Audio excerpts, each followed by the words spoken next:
स्वागत है आपका हमारे चैनल बिलियंस 53 में। तो हम लोग इसके पहले सारे बहुविकल्पी और अतिलघुत्री प्रश्नों को पढ़ लिया है विज्ञान वाले में और शैक्षिक प्रबंधन और आरंभिक स्तर। तो जाके वहाँ से आप लोग देख सकते हैं, प्लेलिस्ट में वीडियो पड़ा है और टेलीग्राम से पीडीएफ भी डाउनलोड कर सकते हैं। तो चलिए आज हम लोग पवन सीरीज का जो ये अतिलघुत्री प्रश्न दिया उसका एनालिसिस करेंगे। ठीक है, तो चैनल को सब्सक्राइब कर लेंगे ताकि और भी क्लास का नोटिफिकेशन आपको मिलता रहे। तो x square plus 5x plus 6 को गुणनखंड के रूप में लिखिए। 2025 में ये प्रश्न पूछा है। तो इसको गुणनखंड करना है। तो देखिए गुणनखंड करने का तरीका क्या है। तो जो ये 6 दिया है और ये यहाँ पे जो ए एक्स स्क्वायर, तो इसका फॉर्मेट होता है a x square plus b x plus c. तो इसका ए गुणे सी करते हैं। तो ए गुणे सी क्या होगा, देखिए ए यहाँ पे क्या है 1 है, तो ए क्या है 1 है, गुणे सी क्या है 6 है, यानी कि ये हमारा टोटल क्या आ रहा है 6 आ रहा है। तो अब इस 6 को ऐसे दो भागों में तोड़िए और देखिए 6 को ऐसे दो भागों में तोड़िए और ये जो प्लस वाला चिन्ह है इसी प्लस को ध्यान में रखा जाता है। तो 6 को तोड़िए ऐसे कि जोड़ने में क्या है 5 आए, ये वाला 6 को ऐसे दो भागों में तोड़िए तो दो तीन 6। अब देखिए जोड़ेंगे तो क्या हो जाएगा 5 के बराबर आ जाएगा और गुणा करेंगे तो 6 आएगा जो 6 के बराबर है ही। तो इसको ऐसे ही करना है। देखिए x square plus 5x plus 6 है। अब इसको तो एक्स स्क्वायर देखिए यहाँ पे देखिए इसको लिख सकते हैं एक्स स्क्वायर प्लस 3 प्लस 2, 3 दूना 6, जोड़ने पे 5 हो जाएगा और गुणा करने पे 6 और x प्लस 6 ऐसे। तो फिर क्या करेंगे एक्स स्क्वायर हो गया, फिर 3 का x में गुणा करेंगे 3x और 2 का x में गुणा करेंगे 2x प्लस 6।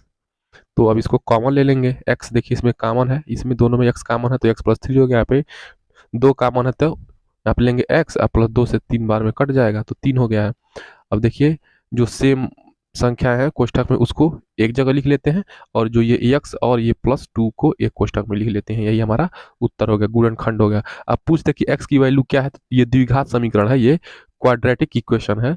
जब द्विघात समीकरण देखिए यहाँ पे एक्स का घात 2 है तो इसका संभावित मान या इसको दो ही वैल्यू मिलेगा। एक्स का क्या वैल्यू मिलेगा, तो एक एक्स बराबर क्या हो जाएगा -2 हो जाएगा।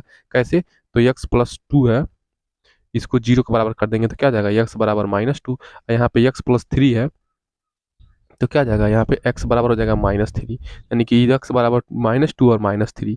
तो दो ही इसका इस समीकरण के क्या होंगे, दो ही वैल्यू होंगे क्योंकि ये दो घात है, इसको द्विघात समीकरण कहते हैं। जिसमें 3 घात रहेगा तो त्रिघात समीकरण, एक घात रहेगा तो रैखिक समीकरण कहते हैं। साइन 60 डिग्री और plus cos 60 degree minus ten 60 degree का मान ज्ञात कीजिए। 2025 में ये प्रश्न पूछा गया है। तो साइन 60 का मान क्या होता है √3/2। तो ये आपको याद रखना पड़ेगा। जो टेबल है ये आपका 0 डिग्री है, 30 डिग्री है, 60 डिग्री है और ये 90 डिग्री है। तो आपका ये यहाँ पे साइन है, कॉस है, टेन है, ये आपको पढ़े होंगे 8 में, 9th में, 9th से शुरू होता है तो 9th में। तो ये आपका ये टेबल क्या होगा, अगर आपको ये टेबल चाहिए होगा तो कमेंट कर देंगे, मैं टेबल आपको ये दे दूंगा जो याद कर लीजिएगा। साइन 0 का मान 0 होता है, साइन 30 का मान 1/2 होता है, साइन 60 का मान √3/2 होता है, साइन 90 का मान 1 होता है। अब इसी को उलट दीजिए तो काश क्या हो जाएगा, इसका 90 के बराबर हो जाएगा, 1 हो जाएगा, यानी कि काश 0 अंश का मान 1 हो जाएगा। अब यहाँ पे काश 30 अंश का मान √3/2 हो जाएगा। ठीक है, और ये काश 60 का मान क्या हो जाएगा, ये साइन 30 के बराबर हो जाएगा तो 1/2 हो जाएगा। तो ऐसे चेंजेस होते रहते हैं। और ये फिर से साइन कॉस 90 का मान क्या हो जाएगा, तो 0 हो जाएगा।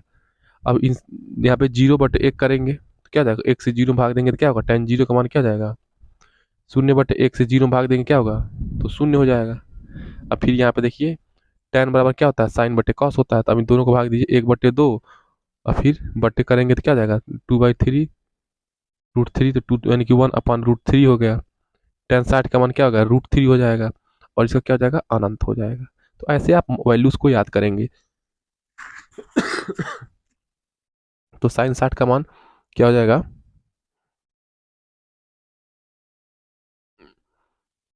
साइन 60 का मान हो जाएगा √3/2 और कास 60 का मान क्या हो जाएगा, साइन 30 के अंश के बराबर यानी कि +1/2। यहाँ पे चिन्ह का भी ध्यान रखेंगे। और tan 60 का मान क्या होगा √3 और वैल्यू रख देंगे √3/2। एकदम आपको वैल्यू याद रहेगा तो ये बहुत ईजी क्वेश्चन है। तो कास 60 का मान 1/2 और tan 60 का मान √3। अब इसको क्या करेंगे, एलसीएम ले, यहाँ पे देखिए दो बराबर है घात, ये हर, तो क्या जाएगा √3 + 1 बटे 2 हो गया। अब बचा क्या, -√3। अब फिर इसका 1 है, तब इसको सॉल्व कर लेंगे सिंपल तरीके से। 2 लॉसा हो जाएगा, फिर √3 + 1 माइनस, और ये क्या हो जाएगा 2√3। तो अब इसको जोड़ेंगे क्या हो जाएगा 3√3। देखिए देखिए इसको घटाएंगे, चूंकि ये बड़ा है तो क्या हो जाएगा -√3 हो जाएगा, अब +1 हो जाएगा, बटे 2 हो जाएगा। तो वही दिया है 1 -√3/2। सिंपली आपको वैल्यू याद होना चाहिए साइन कॉस। ये दिया है जो एक वृत्त का क्षेत्रफल 154 वर्ग सेंटीमीटर है। वृत्त की त्रिज्या ज्ञात कीजिए। 2025 और 2017 में पूछा है। तो वृत्त का क्षेत्रफल का फार्मूला लिख देंगे πr²। और वृत्त का क्षेत्रफल 154 दिया है तो उसको एज इट इज उसी को फिल कर देंगे। और पाई का मान 22/7 और आर का वैल्यू क्या है, वृत्त की त्रिज्या निकालना है हमको, तो आर को स्क्वायर ही छोड़ देंगे, जो निकालना है उसको छोड़ देंगे, और जो नोन है, जो गिवन है, उसको फिल कर देंगे। तो आर² बराबर क्या जाएगा 1 बटे, देखिए 154, और ये 22/7 क्या जाएगा 7/22 हो जाएगा, बराबर क्या जाएगा, काट देंगे इसको, 22×7 154 हो जाएगा, तो ये क्या जाएगा 49। अब इसको आर को अंडर रूट में आ जाएगा, तो 7 सेंटीमीटर आपका त्रिज्या हो जाएगी। एक चतुर्भुज के, एक सम चतुर्भुज के, क्या है सम चतुर्भुज यानी कि रोम्बस। जिसे मान लीजिए सम चतुर्भुज कैसे होता है, ऐसे होता है, ये सम चतुर्भुज है जिसकी चारों भुजाएं बराबर होती हैं। देखिए इसी को रोम्बस कहते हैं। तो सम चतुर्भुज यानी कि रोम्बस का क्षेत्रफल क्या होता है 1/2। D1 क्या है डायगोनल फर्स्ट, यानी कि ये वाला डायगोनल है, ये विकर्ण है। और D2 क्या है, ये वाला विकर्ण है।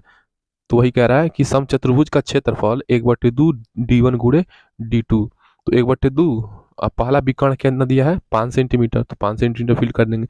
दूसरा विकर्ण कितना दिया है 7 सेंटीमीटर, तो दूसरा विकर्ण 7 सेंटीमीटर। अब इसको सरल कर देंगे तो 1/2 है गुणे 5 है गुणे 7 है, तो क्या जाएगा 35/2 हो जाएगा, तो 17.5 17.5। ध्यान रखेंगे जब ये क्षेत्रफल है तो इसका यूनिट क्या होगा सेंटीमीटर का स्क्वायर या वर्ग सेंटीमीटर। यहीं पे अगर ये मीटर में दिया रहता तो क्या था मीटर स्क्वायर रहता। नेक्स्ट प्रश्न, एक शंकु की तिरछी ऊंचाई 21 सेंटीमीटर है तथा त्रिज्या 8 सेंटीमीटर है। शंकु का वक्र पृष्ठ, तो आपको पता है शंकु का ऐसे होता है, ठीक है। ये तो ये क्या शंकु का तिरछी ऊंचाई L है और ये त्रिज्या R है और ये हाइट H है। तो शंकु की तिरछी ऊंचाई L दिया है कितना, तो ये 21 सेंटीमीटर दिया है, त्रिज्या कितनी दी है 8 सेंटीमीटर। तो वक्र पृष्ठ ज्ञात करना, यानी कि ये जो किनारे का ये है सरफेस एरिया और ये नीचे का इसका वक्र पृष्ठ क्या होता है πr/L होता है। 22/7 हो गया, आर का वैल्यू त्रिज्या 8 दिया है और यल कितना दिया है 21। तो सिंपल इसको सॉल्व कर लेंगे तो 22/7 है गुणे 8 है गुणे 21 है, तो 7 त्रिकी 21 हो जाएगा। और ये देखिए 22 दिए, देखिए क्या हो जाएगा 3 दूना 6, 3 दूना 6 5 66 गुणे 8 कर देंगे, और 8 6 के 48, ठीक है ये 48 हो गया, और 8 6 के 48, 48 4 52 हो गया, तो 528 वर्ग सेंटीमीटर। यूनिट ध्यान देंगे, एग्जाम में यूनिट लिखना जरूरी है, नहीं तो आपको आधा नंबर भी एग्जामिनर दे सकता है, एक नंबर नहीं देगा गलती करेंगे तो ये वर्ग सेंटीमीटर है, तो इसको वर्ग सेंटीमीटर में ही यूनिट मात्रक को ध्यान रखेंगे, मात्रक ही जरूरी है। 7 3 8 11 5 19 7 2 2 7 7 का बहुलक ज्ञात कीजिए, ठीक है। क्या करना है मीन मीडियन मोड, इसका क्या निकालना है मोड निकालना है, 2025 में पूछा है। तो बहुलक क्या होता है जिसकी बारंबारता सबसे अधिक होती है।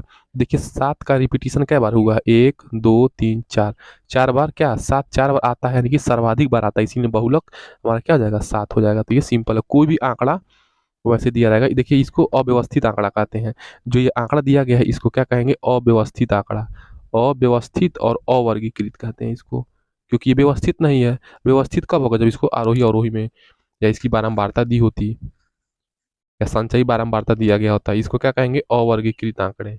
क्या है ये अवर्गीकृत है, इसका कोई वर्गीकरण का आधार नहीं है, वैसे ही आंकड़ा दे दिया गया है। 243 पर पावर 3/5 को सरल कीजिए। देखिए 243, ठीक है 243 का 3/5 है। तो अब देखिए 243 को जब ऊपर दिया 3 तो क्या करेंगे ये नीचे 3 के पावर में, देखिए 3 गुणे 3 त्रिकी 9 त्रिकी 27 27 तीन, देखिए 27 3 करेंगे तो क्या होगा, 7 त्रिकी 21, 2 और 3 दूना 6, 3 दूना 6, 2 8, तो 81 हो गया। तो 1 2 3 4 और 81 गुणे 3 करेंगे तो क्या होगा, 81 गुणे 3, तो क्या होगा, 3 एकम 3, 8 त्रिकी 24, यानी कि 3 को गुणा करेंगे 1 2 3 4 5, यानी कि 3 पर घात 5 का मतलब क्या हो गया, 243। तो 3 पर घात 5 का मतलब हो गया ये 243, और इसके घात 3/5 दिया है।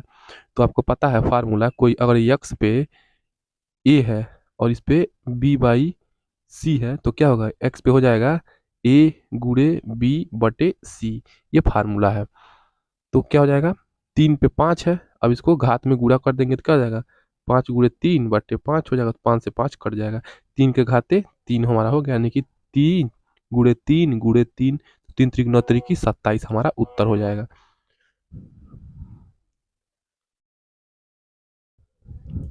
समीकरण x square plus x minus 12 को हल कीजिए, 2023 में प्रश्न पूछा गया है। तो समीकरण को अब इसको देखिए, यहाँ पे फिर से आप वही फॉर्मेट में याद रखेंगे, a x square plus b x plus c. देखिए यहाँ पे ए और सी को गुणा करिए, तो ए क्या है हमारा, यहाँ पे एक है तो एक हो गया, और सी कितना है, सी कितना है -12, तो क्या हो गया -12, तो क्या है -12, यानी कि अब ऐसे गुणा कीजिए, -12 को ऐसे दो भागों में तोड़िए कि घटाने पर कितना आए, एक आए। तो एक कैसे आएगा, तो 12 एक कम 12 क्या होगा, इसको घटाएंगे तो क्या हो जाएगा, ये 11 जाएगा, फिर भी गलत है। अब कैसे देखिए, नहीं ये नहीं फिट हो रहा है, तो अब फिर से सोचेंगे, -12 को कैसे तोड़ें, तो 3 चौक के 12, 3 चौक के 12 करेंगे। तो देखिए, चार में से, चाहे चार तिहाई 12, तो 4 में से 3 घटेगा क्या होगा, एक हो जाएगा घटाने पे, और गुणा करने पे 12 के बराबर आ जाएगा, यानी कि हमारा क्या बन रहा है, 3 को। तो क्या लिखेंगे, एक्स स्क्वायर प्लस 4 धन 3 x-12। अब इसको कैसे करेंगे, x square plus 4x plus 3x-12। अब इसको x कामन ले लेंगे तो क्या हो जाएगा, x प्लस 4 हो जाएगा, अब प्लस 3 हो जाएगा, तो x माइनस क्या हो जाएगा 4, यानी कि एक कोष्टक में x-4 और एक कोष्टक में x प्लस x-3, तो वही दिया गया है देखिए, x-4 और x+x-3। अब इसको देखिए, अब इसको एक बार 0 के बराबर करेंगे तो क्या हो जाएगा, x बराबर 3 हो जाएगा, इसको पक्षांतर करेंगे, इसको एक बार इसको बराबर कर देंगे तो x बराबर -4 हो गया। यानी कि इस समीकरण के दो हल निकलेंगे, चूंकि ये द्विघात समीकरण है। तो सिंपल, ये बहुत इजी क्वेश्चन देते हैं आपके ये। 2023 में पूछा, विद्यार्थियों की सेंटीमीटर में ऊंचाई निम्नवत है। मान लीजिए कोई क्लास है, उस क्लास में इतने विद्यार्थी है, मान लीजिए कोई विद्यार्थी ए है, ये बी है विद्यार्थी, कोई सी है, ये कोई डी नाम का विद्यार्थी है, कोई ई नाम का, कोई एफ, तो ऐसे ऐसे क्या है, विद्यार्थी हैं, ठीक। तो इतने विद्यार्थी हैं, कितने विद्यार्थी हैं, तो एक विद्यार्थी, 2 3 4 5 6 7 8 9, यानी कि टोटल 9 है, यानी कि 9 विद्यार्थी हैं। तो इसको आरोही क्रम में सजा लीजिए, चाहे अवरोही, किसी एक क्रम में सजा लेंगे। तो आरोही मतलब बढ़ते क्रम में, यानी कि सबसे बढ़ते क्रम में क्या लिखते हैं, जो सबसे छोटा होता है। तो सबसे छोटा इसमें क्या है, 143 है, उसके बाद 145 है। देखिए 143 के बाद क्या हो जाएगा, 145, उसके बाद 148 हो जाएगा, 148 के क्या, 152 153 155। तो हमारा ये टोटल नंबर ऑफ क्या है, n=9 है, तो 9 क्या है, ये ऑड नंबर है, ठीक है, विषम है। और जब विषम होता है तो माध्यिका निकालते हैं, यानी कि इसका मीडियन निकालना है। माध्यिका का मतलब क्या होता है, मीडियन निकालना है। तो मीडियन निकालेंगे कैसे, तो माध्यिका n बराबर क्या है, विषम है। तो जब विषम होता है आंकड़ों की संख्या n बराबर, तो फार्मूला लगाते हैं n+1/2वां पद। n का मतलब 9 है, 9 धन 1/2, यानी कि 10/2, 2×5 = 10, यानी कि पांचवा पद है। तो पांचवा पद देखिए, इसमें आरोही क्रम में सजा दिए, तब इधर से पांचवा पद क्या हो जाएगा, ये 1 ये 2 ये 3 ये 4 ये 5। तो यही क्या है, इन आंकड़ों की माध्यिका है। तो क्या है, ये आंकड़ों की माध्यिका है, यानी कि औसत ऊंचाई कितनी है, ये 152 सेंटीमीटर है इन सारे 9 बच्चों का। कोसेक स्क्वायर 30 डिग्री गुणे 47 गुणे sine 45 degree minus sec square 60 degree को हल कीजिए, 2023 में पूछा गया है। तो कोसेक, देखिए कोसेक का उल्टा क्या होता है, कोसेक का उल्टा है साइन, यानी कि कोसेक को लिख सकते हैं 1/sin30, ठीक है, और स्क्वायर है तो इसको स्क्वायर कर दीजिए। अब फिर देखिए साइन दिया है तो साइन 45 हो गया, ऐसे भी कर सकते हैं। अब माइनस सेक 60, यानी कि सेक का उल्टा क्या होता है, कॉस होता है, तो 1/cos 60 डिग्री का स्क्वायर इसको लिख सकते हैं। तो 1/sin30, sin30 का मान होता है 1/2। अब 1/2 नीचे होगा, इसको ऊपर ले जाएंगे तो क्या हो जाएगा, 2 हो जाएगा। अब 2 का स्क्वायर यानी कि 4 हो गया। अब प्लस, अब इसको sin45 का मान 1/√2 हो गया। ठीक है, 1/√2 हो गया। अब ऐसे फिल कर देंगे सिंपली। देखिए ये क्या हो जाए, ये 2 स्क्वायर हो गया और ये sin45 1/√2 और sec 60 क्या हो जाएगा, ये 1/cos 60। cos 60 का मान क्या हो जाएगा, 1/2, 1/2 का स्क्वायर।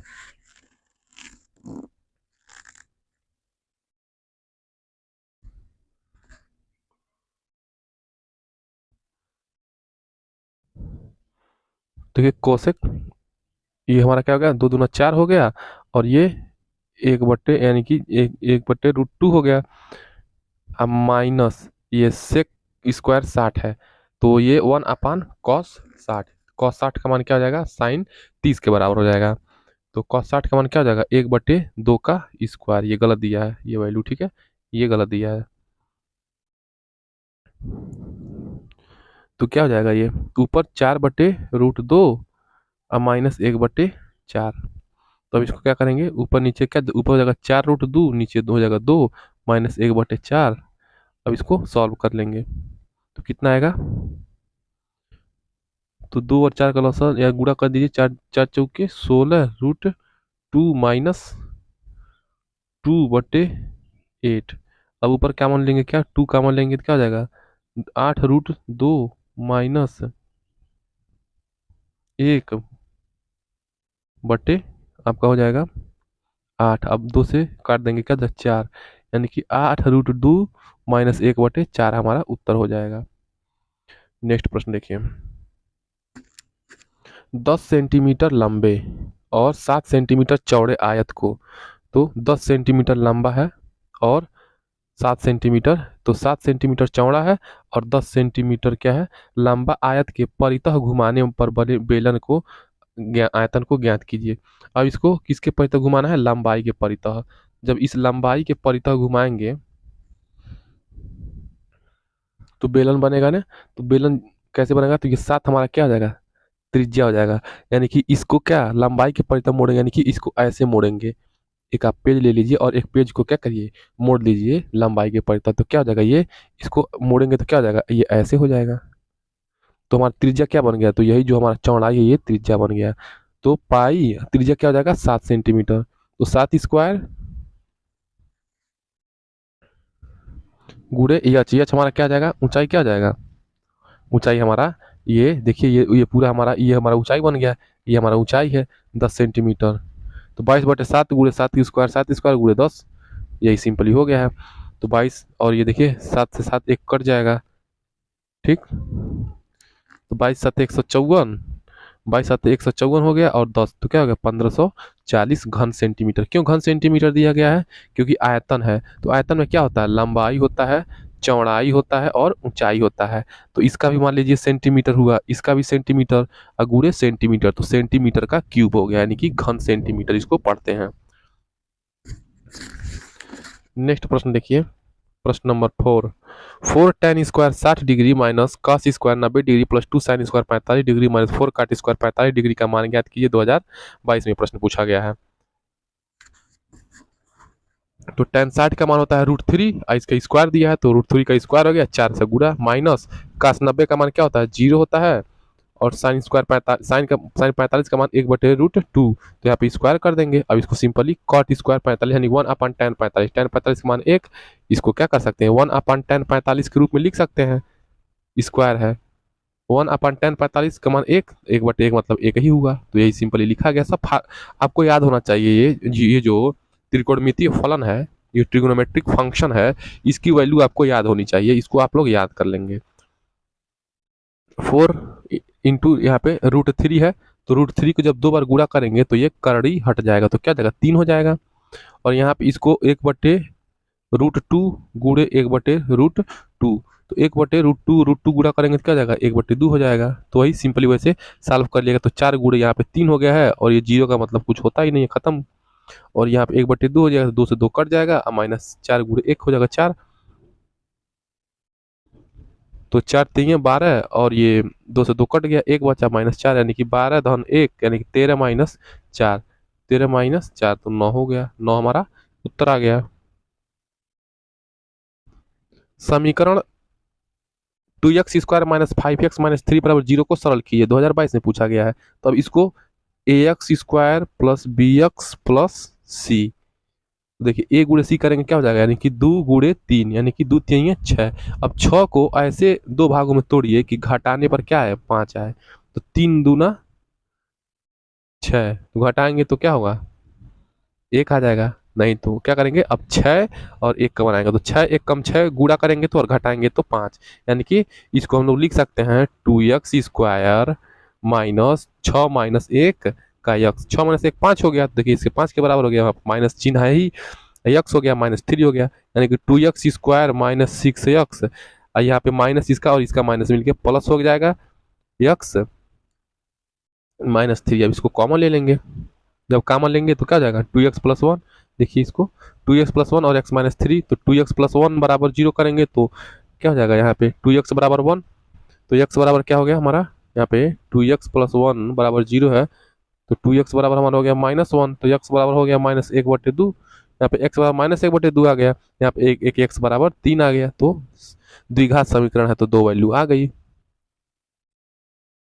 14 मीटर गहरा तथा 3 मीटर व्यास का एक कुआं 300 रुपया प्रति घन मीटर की दर से खोदने पर कितना खर्च पड़ेगा। तो आयतन जब कुआं को खोदा जाता है से, तो इसके अंदर का ही एरिया तो मापा जाएगा, ये अंदर कितना पानी जाएगा, तो आयतन ही तो माप रहे हैं एक तरीके से। तो ये बेलन का कुआं क्या होता है, बेलनाकार होता है, तो 14 मीटर गहरा है, कितना है, तो 14 मीटर गहरा है, यानी कि यहाँ से यहाँ लेकर के 14 मीटर गहरा है, तो हमारा ये क्या हो जाएगा, ये बेलन की ऊंचाई के बराबर हो जाएगा। 3 मीटर व्यास है, यानी कि ये पूरा 3 मीटर है, ठीक है, जब 3 मीटर व्यास है तो इसका व्यास 3 मीटर है, तो त्रिज्या व्यास का आधा यानी कि 3/2 मीटर, मीटर क्या हो जाएगा, त्रिज्या हो जाएगा, और 300 रुपया प्रति घन, यानी कि इसका आयतन निकालेंगे और 3 से गुणा कर देंगे तो हमको टोटल पैसा पता चल जाएगा, क्योंकि ये कुआं बेलन के आकार के हो जाएगा। तो बेलन का आयतन निकालेंगे πr² 22/7, और आर क्या है, त्रिज्या, तो 3 मीटर क्या दिया, व्यास दिया कुएं का, तो 3/2 हो गया, और हाइट कैसे निकालेंगे, तो 14 मीटर गहरा है, तो वही जो गहराई है वो हाइट हो जाएगी। अब इसको गुणा कर देंगे, 2 से काट देंगे 11 बार में, ठीक है, और 7 से काट देंगे इस 2 14 को, 7 2 14, यानी कि 3 3 3 की 9, 3 3 की 9 दूना 18 गुणे 11 करेंगे तो क्या जाएगा, 99 घन सेंटीमीटर आ जाएगा हमारा, 99 घन सेंटीमीटर हमारा आयतन है। अब देखिए, तो ये 99 घन मीटर हमारा आयतन हो गया। तो कह रहा है कि 300 रुपया प्रति घन, तो 99 रुपया में कितना होगा, तो 99 से 99 में गुणा कर देंगे 300, यानी कि एक घन मीटर का 300 रुपया है, तो 99 घन मीटर का कितना होगा, तो गुणा कर देंगे तो हमारा 29,700 रुपया आ जाएगा, उसको खोदने पर उतना खर्च लगेगा। एक वर्ग का क्षेत्रफल 75,625 वर्ग मीटर है, वर्ग की भुजा ज्ञात कीजिए। तो वर्ग का क्षेत्रफल क्या होता है, इतना हमारा दिया है, वर्ग का क्षेत्रफल होता है भुजा स्क्वायर, इतना दिया है। अब इसको जब भुजा बराबर क्या जाएगा, 75,625 का स्क्वायर, इसको ये क्या निकालेंगे हम लोग, वर्गमूल निकालेंगे, चाहे गुणनखंड विधि से निकाले चाहे भाग विधि से। जब इसका गुणनखंड निकालेंगे तो 275 मीटर, यानी कि 275 गुणे 275 होगा ये, ठीक है, इसको अंडर रूट में इसको जोड़ा बनाकर निकालेंगे तो क्या हो जाएगा, 275 हुआ है, यानी कि 275 गुणे 275 करेंगे तो 75,625 आएगा। समीकरण 2x+3y बराबर 12 तथा 3y बराबर यक्स को हल कीजिए, 2022 में पूछा गया है। अब इसको हल करिए, इसको समीकरण नंबर 1 मान लीजिए और इसको समीकरण नंबर 2 मान लीजिए सुविधा के लिए। तो यहाँ से क्या करेंगे, प्रतिस्थापित करेंगे, तो 2x+3y बराबर 12 दिया, ये समीकरण नंबर हमारा 1 हो गया, तो क्या हो गया हमारा, और तो क्या जाएगा 2x+x बराबर 12, एक सेकेंड रुकिए, ये इसको सॉल्व किया है दूसरे मेथड से, ये यक्स है, इस यक्स को इसमें भी फिल कर सकते हैं। तो देखिए ये यक्स बराबर 3y, तो यहाँ पे यक्स बराबर 3y करेंगे तो क्या जाएगा, ये इसको हटाइए, अपने हिसाब से लगाइए, ठीक है, चलिए अपने हिसाब से लगाते हैं। समीकरण 1 है ये, इस समीकरण 1 में 2x के जगह पे हम लोग रख देंगे क्या 2, एक्स की वैल्यू 3y है, 2 गुणे 3y प्लस 3y बराबर 12 है। ठीक, तो हमारा हो गया 3 दूना 6y अब प्लस 3y बराबर 12 है। तो 6 3 9y, 9y बराबर 12 है। यानी कि y बराबर क्या हो जाएगा, 12/9। तो 3 3 की 9, 3 चौक 12, यानी कि y बराबर 4/3 आ गया। क्या आ गया, y बराबर कितना आ गया, y बराबर आ गया 4/3। तो हमको x मिल ही जाएगा। तो 3 से 3 कट जाएगा, तो x बराबर 4। तो x बराबर 4 हो गया, y बराबर 4/3 हो गया। सिंपली ये आसान क्वेश्चन था। ठीक है।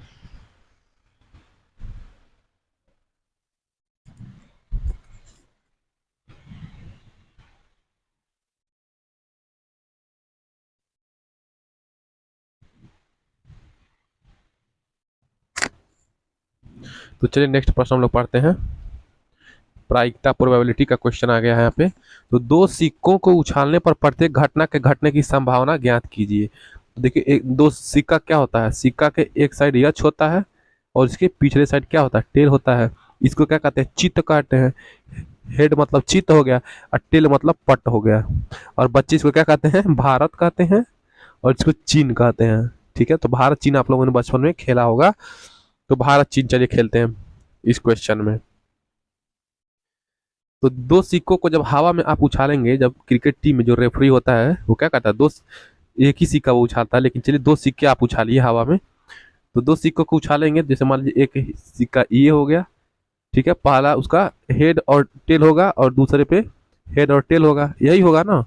तो कुल संभावित परिणाम क्या होगा, अब इसका बना लीजिए गुड़ा। देखिए, एक एच और ये एक एच है। एच एच यानी कि पहला बार क्या आएगा, या तो दोनों सिक्कों पे एच हेड हेड आ जाएगा, या तो हेड और टेल आएगा। क्या आएगा, हेड और टेल आएगा। अब इसको टेल और एच का जोड़ा बनाइए, तो टेल और एच आएगा, फिर टेल और टेल आएगा। यानी कि कुल दो सिक्कों को उछालेंगे तो चार ही चीजें हो सकती हैं। या तो दोनों पर चित्त आए, या तो चित्त पट हो सकता है, या तो पट चित्त हो सकता है, या तो दोनों पर पट पट हो सकता है। यही चार संभावनाएं हो सकती हैं दो सिक्कों को उछालने पर। संभावित परिणाम तो ये होंगे, अर्थात कुल चार स्थितियां संभव है। प्रत्येक घटना के घटने की संभावना। अब देखिए, ये क्या है, ये घटना है, ये दूसरी घटना है, ये तीसरी घटना है, ये चौथी घटना है। तो प्रत्येक घटना के घटने की संभावना हो जाएगी 1/, ये एक है तो एक घटना, ये क्या है, अनुकूल परिणाम पूछ रहा है, तो 1/4 हो जाएगी। प्रत्येक घटना घटने की 1/4 हो जाएगी।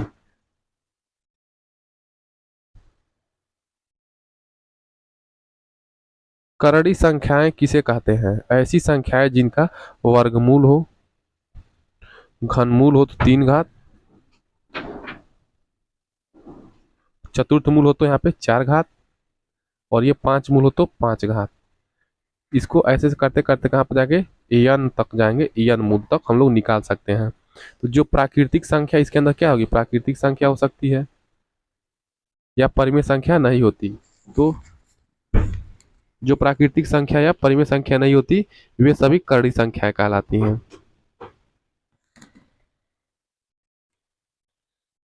ठीक है, नेक्स्ट प्रश्न।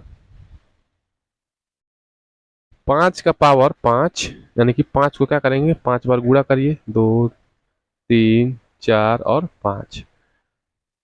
ये भागा दिया है और नीचे, और ये क्या हो जाएगा, भागा 5 के घात 3, यानी कि 5 गुणे 5 गुणे 5। तो 3 से 3 कट जाएगा, बचेगा 5 गुणे 5, यानी कि 5 5 25। नेक्स्ट क्वेश्चन देखिए।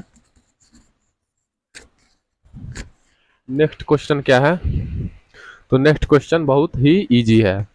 29 का क्यूब तथा 26 का क्यूब का मान ज्ञात कीजिए।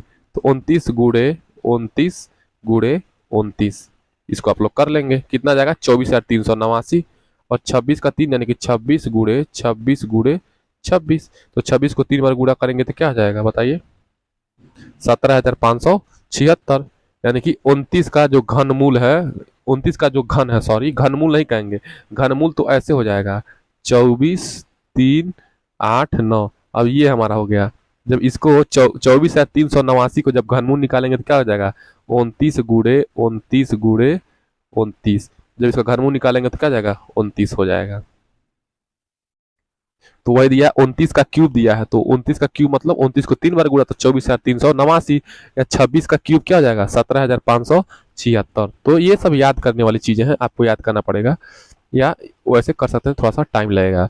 तो घात के रूप में व्यक्त करना है तो 1 है, 2, 3, 4, 5, 6, यानी कि 14 कितनी बार आया है, 6 बार आया, तो 14 के घाते 6 हमारा उत्तर हो जाएगा।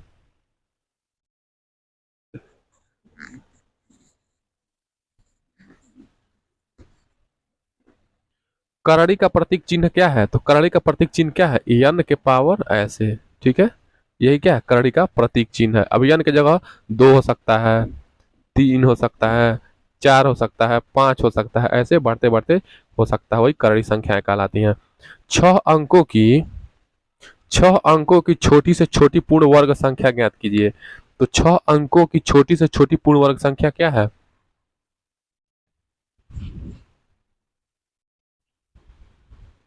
तो क्या हो जाएगा 1,04,89 हो जाएगा। तो 6 अंकों की छोटी से छोटी पूर्ण वर्ग संख्या क्या हो जाएगा 1,04,89। नेक्स्ट प्रश्न देखिए, 289 289 के वर्गमूल में कितने अंक होंगे। तो 289 का वर्गमूल क्या हो जाएगा, तो 17 का वर्ग है, तो 17 गुणे 17 करेंगे तो क्या हो जाएगा 289 हो जाएगा। तो इसको बाहर निकालेंगे तो 17 हो जाएगा, यानी कि 289 का वर्गमूल क्या हो जाएगा 17 हो जाएगा। सॉरी, ये दिया है वर्गमूल में कितने अंक होंगे, तो 17 में 2 अंक है, एक 1 है और एक 7 है, तो 289 के वर्गमूल में 2 अंक होंगे। ये देखिए एग्जाम में ऐसी गलतियां हो जाती हैं।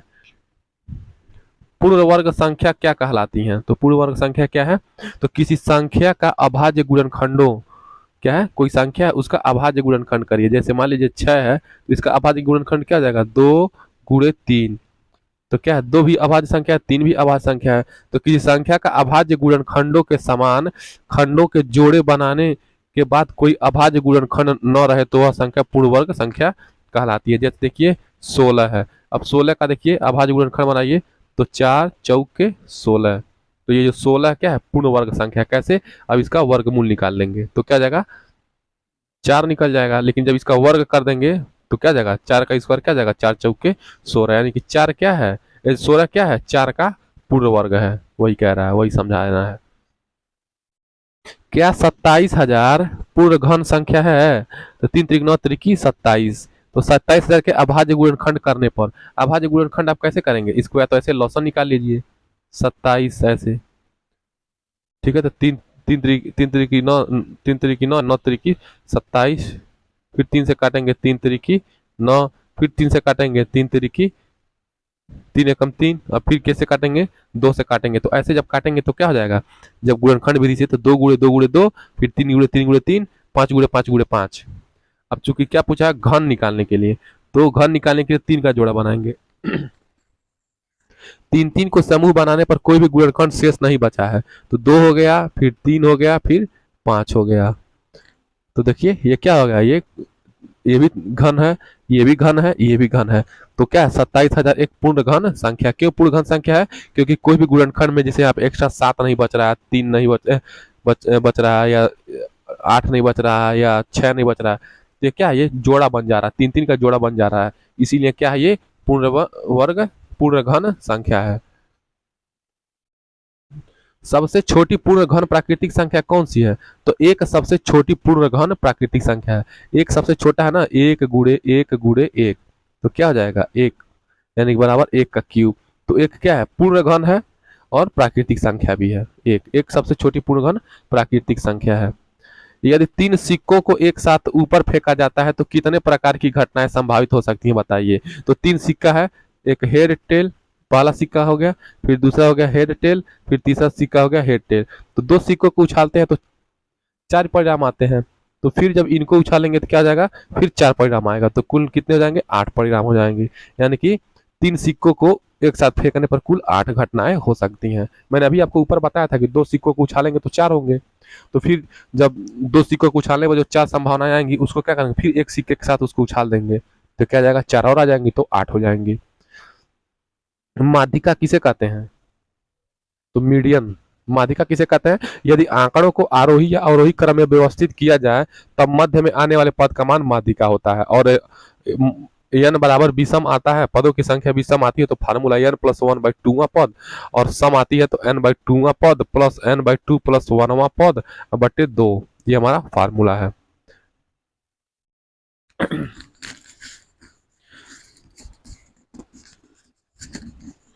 निम्नलिखित निम्नलिखित आंकड़ों का बहुलक ज्ञात कीजिए। तो देखिए इसको आरोही या अवरोही में पहले इसको क्या करेंगे, सजा लेंगे, ठीक है, उसके बाद इसको बताएंगे बहुलक क्या है। तो देखिए यहाँ पे 12 क्या है, एक बार, दो बार, तीन बार, चार बार। 12 चार बार आया है, और कोई संख्या 4 बार से ज्यादा आया है देखिए। तो 13 क्या बार आया है, एक दो, तो 13 कितनी बार आया है, दो ही बार आया है। 14 कितनी बार आया है, एक, 14 एक ही बार आया है। 10 एक दो, 10 कितनी बार आया है, दो बार आया है। 12 एक दो तीन चार, 12 चार बार आया है, यानी कि 12 की क्या है, रिपीटिशन है, तो इसमें 12 की बारंबारता सबसे अधिक आता है, इसका बहुलक 12 है। इसमें देखिए 19 एक बार आया है, फिर 25 एक बार आया है, 36 एक बार आया है, 38 एक दो तीन चार, 38 चार बार आया है। तो क्या होगा, और इसमें 38 की बारंबारता सर्वाधिक है, अतः इसका बहुलक 38 है। देखिए 12 12 12 13 12 10 को बहुलक बताए, फिर इसको आरोही में सजाइए तो 12 पहले 10 हो जाएगा, फिर 12 फिर 12, ठीक है, फिर से 12 फिर 13, तो 12 तीन बार आया है देखिए। फिर क्या हो जाएगा, सबसे अधिक बार 12 आ रहा है, यानी कि बहुलक हमारा देयरफॉर, इसको कहते हैं देयरफॉर या इसलिए, इस चिन्ह को क्या कहते हैं, देयरफॉर या इसलिए, इसलिए बहुलक बराबर 12 हो गया है।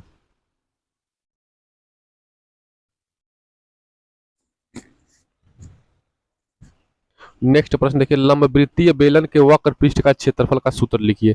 तो जब बेलन होता है तो इसका वक्र पृष्ठ क्या होता है, तो बेलन के वक्र पृष्ठ का क्षेत्रफल 2 पाई आर एच होता है। लंबवृत्तीय शंकु के आयतन का सूत्र लिखिए। तो लंबवृत्तीय शंकु का आयतन 1/3 पाई आर स्क्वायर एच। युगपत समीकरण किन्हें कहते हैं, तो दो अज्ञात चर वाले, तो ऐसे चर क्या हो, दो अज्ञात हो, जैसे x square plus 3x plus 6, ये समीकरण एक हो गया, और एक हो गया x square plus 9x plus 6 बराबर 2। तो दो अज्ञात चर वाले, ठीक है, दो अज्ञात चर वाले समीकरण, दो अज्ञात चर वाले समीकरण a1x plus b1y plus c1 बराबर 0, a2x plus b2y plus c2 बराबर 0 को युगपत समीकरण कहा जाता है। युगपत समीकरण क्या होता है, तो युगपत समीकरण आपका देखिए, आप देखिए यक्स है और वाई है, यानी कि जहाँ पे दो अज्ञात चर हो, यक्स और वाई क्या है, अज्ञात है, इनका वैल्यू निकालेंगे। कैसे निकालेंगे, समीकरण एक को हल करेंगे और समीकरण दो को हल करेंगे, चाहे विलोपन से करिए चाहे प्रतिस्थापन विधि से करिए। जब इन दो समीकरणों को सॉल्व करेंगे तो क्या होगा, हमारा एक्स और वाई की वैल्यू आएगी। तो एक्स और वाई की जो वैल्यू आएगी, तो इसी ने दो अज्ञात चर वाले समीकरणों को हम लोग क्या कहते हैं, युगपत समीकरण कहते हैं। वृत्त के व्यास का सूत्र क्या है, तो वृत्त है ये, मान लीजिए, तो ये वृत्त या त्रिज्या आर है, व्यास क्या होता है, ये पूरा होता है, डी होता है, यानी कि डी बराबर 2r। तो वृत्त का व्यास को डी से डायमीटर कहते हैं, तो डायमीटर बराबर 2 गुणे रेडियस 2 गुणे त्रिज्या हो गया। वृत्त की परिधि का सूत्र क्या है, तो वृत्त की परिधि हमारा होता है 2 पाई आर, क्या होता है 2 पाई आर, तो पाई हो गया, अब व्यास क्या होता है 2r होता है, चाहे जो 2 पाई आर है तो पाई को किनारे कर दीजिए, और 2r का मतलब क्या होता है, व्यास ही होता है, तो वही लिखा है पाई गुणे व्यास, तो पाई गुणे 2 गुणे त्रिज्या, या 2 पाई आर सिंपली वैसे कह सकते हैं। वृत्त की जीवा क्या होती है, ठीक है, वृत्त की जीवा, तो हमारा ये वृत्त हो गया। अब जीवा क्या हो जाएगी, तो देखिए यहाँ पे पूरा व्यास बना दिए, तो जो व्यास होती है क्या होती है, सबसे बड़ी, वृत्त में सबसे बड़ी जीवा व्यास होती है। तो वृत्त की जीवा, जीवा एक ऐसा रेखाखंड है, अब एक और वृत्त बनाएंगे मान लीजिए, तो ये भी हमारी जीवा हो जाएगी। तो जीवा एक क्या है, एक ऐसा रेखाखंड है, लाइन सिगमेंट है, क्या है, लाइन सिगमेंट है, रेखाखंड है, जिसके दोनों सीमांत बिंदु, सीमांत बिंदु ये हमारा क्या हो गया, ये हमारा बिंदु, ये हमारा बिंदु हमारा हो गया ए हो गया, और ये हमारा बिंदु बी हो गया। तो क्या जाएगा, जीवा, जीवा एक ऐसा रेखाखंड है, एक ऐसा ये क्या है, रेखाखंड यही है, एक ऐसा रेखाखंड है, रेखाखंड है जिसके दोनों सीमांत बिंदु क्या हो, वृत्त पर हो, वही जीवा कहलाता है। और वृत्त में सबसे बड़ी जीवा व्यास होती है। वृत्त का व्यास क्या है? तो वृत्त का व्यास क्या है? व्यास हमारा क्या है? व्यास देखिए, ये व्यास, ये वृत्त है, ये व्यास है। ठीक है, तो व्यास वह जीवा है, ये क्या है? ये व्यास है ना। ये व्यास क्या है? वह जीवा है जिसमें वृत्त का केंद्र स्थित हो, यानी कि जो व्यास है, देखिए यही हमारा व्यास है, ये हमारा डायमीटर है, व्यास है। तो व्यास क्या है? एक प्रकार का जीवा ही तो है, जो सबसे बड़ी जीवा होती है। तो व्यास क्या है? व्यास एक प्रकार की जीवा है जिसमें क्या है, इसी व्यास के बीचों बीच क्या होता है? वृत्त का केंद्र स्थित होता है, उसी को व्यास कहते हैं। यानी कि व्यास का फार्मूला d बराबर 2r, यानी कि 2 गुणे त्रिज्या। वर्ग क्या है? तो वर्ग हमारी देखिए चारों भुजाएं बराबर होती हैं, तो वर्ग एक आयत है। तो वर्ग क्या है? एक आयत है। लेकिन उल्टा इसका नहीं सही है, हर आयत वर्ग नहीं होता, बल्कि वर्ग एक आयत हो सकता है लेकिन आयत वर्ग नहीं हो सकता है। तो क्या है? वर्ग एक आयत है। क्या है? वर्ग हमारा क्या है? एक आयत है जिसकी दो क्रमागत भुजाएं बराबर होती हैं। दो क्रमागत मतलब मान लीजिए एक भुजा ये हो गया और दूसरी भुजा ये हो गया, पहली भुजा ये, दूसरी भुजा ये। तो वर्ग एक आयत है जिसकी दो क्रमागत भुजाएं क्या होती हैं? बराबर होती हैं। किसी चतुर्भुज की समांतर भुजाओं का प्रत्येक, तो कोई चतुर्भुज हो गया, उसकी समांतर भुजाओं का प्रत्येक युग्म क्या है? जैसे ये भुजा हो गया और ये भुजा हो गया, प्रत्येक युग्म परस्पर समांतर, तो उसे क्या कहते हैं? समांतर चतुर्भुज कहते हैं। तो समांतर चतुर्भुज ऐसे बनता है। ठीक है, तो ये और ये इसके समांतर, ये भुजा इसके समांतर, तो इसको समांतर चतुर्भुज कहते हैं। आयत का प्रत्येक कोण कितने डिग्री का होता है? तो हमारा ये आयत है, तो ये भी 90 डिग्री का होता है, ये भी 90 डिग्री का होता है, ये भी 90 डिग्री का होता है। ठीक है, आयत में आमने सामने की भुजाएं बराबर होती हैं। ठीक है, तो आयत का प्रत्येक कोण 90 डिग्री का होता है। चारों कोण को जोड़ देंगे तो क्या जाएगा? 9 चौक 36,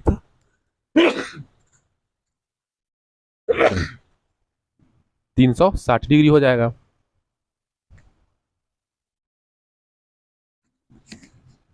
चतुर्भुज के अंतः कोणों का योग कितना होगा?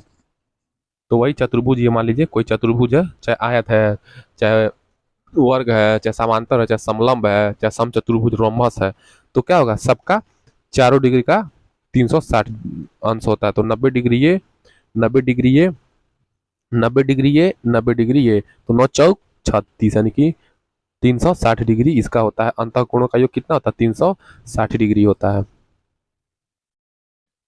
चक्रीय बिंदु को समझाइए। तो मान लीजिए कोई वृत्त है, इस वृत्त के अंदर हम लोग ऐसे चतुर्भुज का निर्माण कर रहे हैं जो इसके चारों कोना है, ये चतुर्भुज का, ये वृत्त के सीमांत बिंदु पर स्थित है। यही क्या है? चक्रीय चतुर्भुज है। तो चक्रीय बिंदु क्या है? ये ए है चक्रीय बिंदु, बी है चक्रीय बिंदु, सी है चक्रीय बिंदु, डी है चक्रीय बिंदु।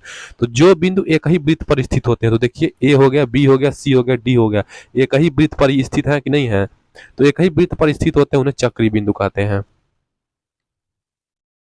संख्याओं 1 0 5 0 7 0 8 9 का बहुलक, इसको आरोही या अवरोही में सजा लेंगे पहले। तो चलिए, 0 0 0, फिर 1, फिर 5, फिर 7, फिर 8, फिर 9। तो क्या होगा? इसका बहुलक ज्ञात करना है। तो बहुलक क्या है? 0 3 बार आया है, तो इसका बहुलक क्या हो जाएगा? 0 हो जाएगा। तो वही बहुलक 0 दिया गया है।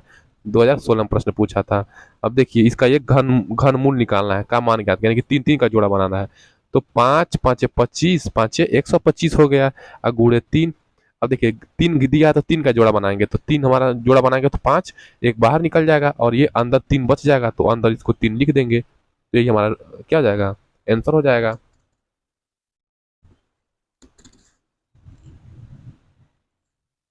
ठीक है, तो 5√3 ये गलत दिया है।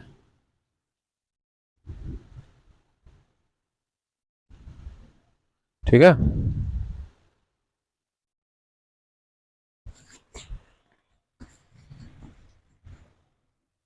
ये इसको 5√3 है, ऊपर नीचे क्या करेंगे? √3 से गुणा कर देंगे, तो क्या आ जाएगा? 5 × 3 बटे √3, यानी कि 15 बटे √3 भी लिख सकते हैं इसको। नेक्स्ट प्रश्न देखिए, एक लंबवृत्तीय बेलन के, तो मान लीजिए ये लंबवृत्तीय बेलन है। ठीक है, बेलन आपने देखा है, ये त्रिज्या r है, ये ऊंचाई h है। तो एक लंबवृत्तीय बेलन के आधार की त्रिज्या, यानी कि ये जो आधार है इसकी त्रिज्या कितनी दी हुई है? 5 सेंटीमीटर दी हुई है। ऊंचाई 14 है, ऊंचाई 14 है। बेलन का वक्रपृष्ठ, तो वक्रपृष्ठ क्या होता है? 2 पाई r h, 2 पाई का मान 22/7, आर का मान 5 दिया है और यह हमारा हाइट दिया है 14। तो 7 से 14 काटेंगे, 7 दूना 14, तो 22 दूना 44 हो गया। 44 गुणे 5 दूना 10, यानी कि 440 सेंटीमीटर हमारा हो जाएगा। चूंकि वक्र पृष्ठ है तो सेंटीमीटर में ही हो जाएगा। देखिए वक्र पृष्ठ तो सेंटीमीटर स्क्वायर में होगा, क्यों? क्योंकि ये हमारा त्रिज्या भी सेंटीमीटर में दिया है और ये ऊंचाई भी सेंटीमीटर है, तो सेंटीमीटर गुणे सेंटीमीटर हमारा क्या हो जाएगा, मात्रक हमारा सेंटीमीटर स्क्वायर में आएगा, ना कि सेंटीमीटर में। इतने को गुणनखंड कीजिए, 9/49 A² माइनस 4B का गुणनखंड करना है। इसको गुणनखंड कैसे करेंगे, तो देखिए इसको हम लोग कैसे लिख सकते हैं, 3 3 9, 9 को लिख सकते हैं 3 × 3 और 49 को लिख सकते हैं 7 × 7 A², ठीक, माइनस अब 4 है तो क्या लिख सकते हैं 2 × 2 का B²।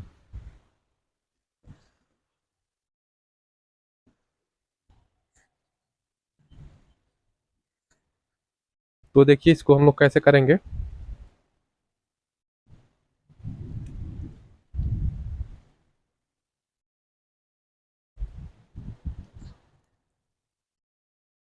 तो देखिए ये हमारा हो जाएगा 3/7 का स्क्वायर, फिर A² माइनस 2B गुणे 2B। तो अगर इसमें से हम 2B जोड़ दें और घटा दें,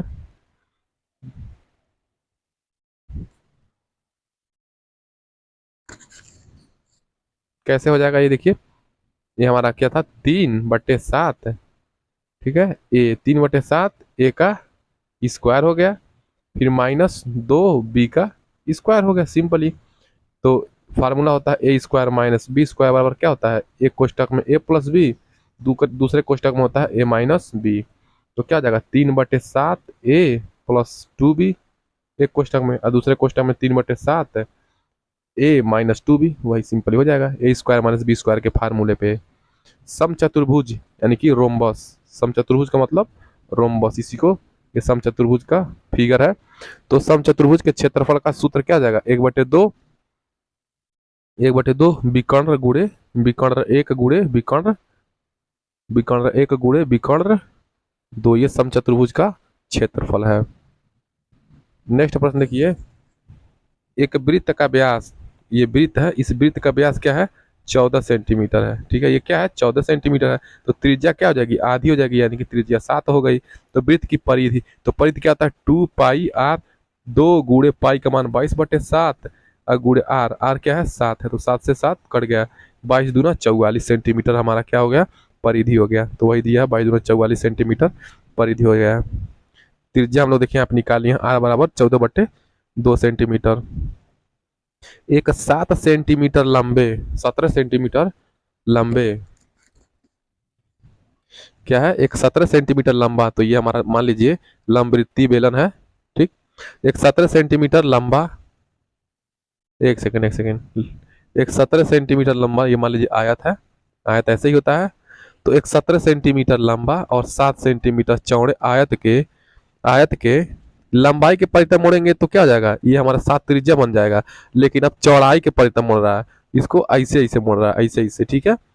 तो जब चौड़ाई के परितः घुमाने पर बने बेलन का आयतन, तो 7 हमारी क्या आ जाएगी, 7 हमारी हाइट हो जाएगी और त्रिज्या हमारी कितनी हो जाएगी 17 हो जाएगी, यानी कि आर बराबर 17 हो जाएगी। तो आयत की चौड़ाई के परितः घुमाने पर क्या होगा, बेलन की त्रिज्या 17 सेंटीमीटर और बेलन की ऊंचाई 7 सेंटीमीटर, तो बेलन का आयतन πr²h, फार्मूला रख देंगे, फार्मूले में सिंपली बस आपको त्रिज्या ज्ञात करना है। ये ध्यान देंगे, जब चौड़ाई के परितः करेंगे, जब चौड़ाई के परितः, जब इसको चौड़ाई क्या है 7 सेंटीमीटर, जब इस चौड़ाई के जिसके परितः हम लोग क्या करेंगे मोड़ेंगे, तो चौड़ाई के परितः मोड़ेंगे तो चौड़ाई हमारी क्या हो जाएगी, हाइट हो जाएगी। लंबाई के परितः मोड़ेंगे तो लंबाई के परितः मोड़ेंगे तो हमारी लंबाई क्या हो जाएगी, हाइट हो जाएगी, यह ध्यान रखेंगे। और जो बची है वो त्रिज्या हो जाएगी। एक बाग में आम के 2304 पेड़ हैं, प्रत्येक पंक्ति में उतने ही पेड़ हैं जितनी की बाग में पत्तियां हैं, पत्तियों की संख्या ज्ञात कीजिए। 2017 में प्रश्न पूछा गया है। तो पूछा है कि एक बाग में 2304 पेड़ है, प्रत्येक पंक्ति में उतने ही पेड़ हैं जितनी की बाग में पत्तियां हैं, तो पत्तियों की संख्या ज्ञात करना है। तो 2304 का वर्गमूल निकालना है। तो वर्गमूल निकाल लीजिए ऐसे, 2304। अब इसका क्या करेंगे, जोड़ा बनाएंगे। जोड़ा यानी कि 04 और 04, इसका जोड़ा बना लेंगे। तो जोड़ा बना लेंगे तो क्या आ जाएगा,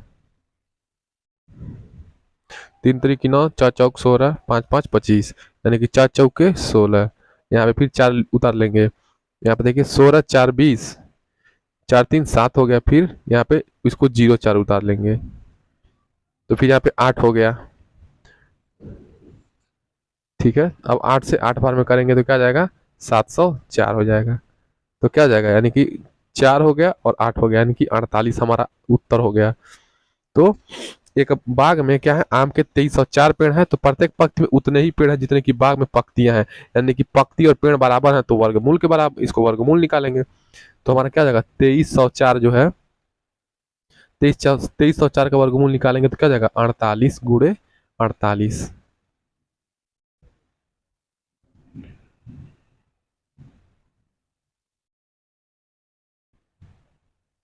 2017 में प्रश्न पूछा गया है। नेक्स्ट प्रश्न देखिए। नेक्स्ट प्रश्न है tan 45 डिग्री, तो tan 45 का मान 1 हो गया। cot 30 डिग्री, cot 30 यानी कि 1/tan 30, तो 1/tan 30, तो tan 30 का मान 1/√3, यानी कि क्या हो गया, उल्टा कर देंगे तो √3 हो जाएगा। प्लस 2 cos 30 अंश, cos 30 अंश का मान 1/2, तो 2 गुणे sin 60 अंश के बराबर। तो sin 60 का मान होता है √3/2, तो 2 गुणे √3/2 माइनस sin 90 का मान 1 हो जाएगा। तो हम क्या करेंगे, 1 माइनस √3 और प्लस इसको 2 से 2 काट देंगे। यहाँ पे प्लस √3 माइनस √3 क्या होगा, कट जाएगा, बचेगा 1 माइनस 1 बराबर 0। ठीक है, 1 1 करके 0 हो जाएगा। नेक्स्ट प्रश्न देखिए, कॉट 45, तो 1/tan 45, tan 45 का मान क्या हो जाएगा, 1 हो जाएगा, तो 1 हो गया है। साइन 45 का मान 1, साइन 45 1/√2, और 1/√2 हो जाएगा 1/√2, स्क्वायर दिया है तो स्क्वायर करेंगे तो क्या जाएगा, 1/2 हो जाएगा। काश स्क्वायर 45, यानी कि काश 45 का मान भी होता है 1/√2, तो क्या जाएगा, ये भी हो जाएगा 1/√2। इसका स्क्वायर कर देंगे तो क्या जाएगा, 1/2, यानी कि इसके जगह भी क्या जाएगा, 1/2। साइन 90 का मान क्या हो जाएगा, तो साइन 90 का मान हमारा 1 हो जाएगा। तो सब मान हमको पता हो गया। तो काट 45 हमारा 1 हो गया, माइनस साइन 45 का मान 1/2 हो गया। फिर कास 45 का मान फिर माइनस 1/2 हो गया। फिर साइन 90 का मान धन 1 हो गया। तो 1/2 कटेगा नहीं, देखिए यही गलती होती है। तो देखिए यहाँ पे क्या होगा, यहाँ पे हर बराबर है तो 2 हो गया, अब -1 ठीक है, -1 -2, इसको हम लोग इसको जोड़ लीजिए, 2 हो गया माइनस ये /2, और -1 था तो -1 तो प्लस हो जाएगा, यानी कि 2/2 हो जाएगा, ये कट जाएगा, क्या जाएगा, 2 - 1, यानी कि 1 हमारा उत्तर हो जाएगा।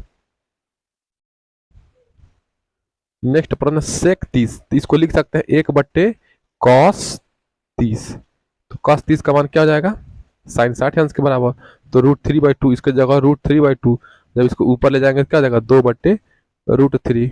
तो वही देखिए, सेक 30 अंश का मान 2/√3 हो गया। अब cot 45 यानी कि 1/tan 45, इसको कर देंगे, चूंकि cot का उल्टा होता है tan, तो 1/tan 45, तो tan 45 का मान 1, तो ये हमारा 1 हो गया।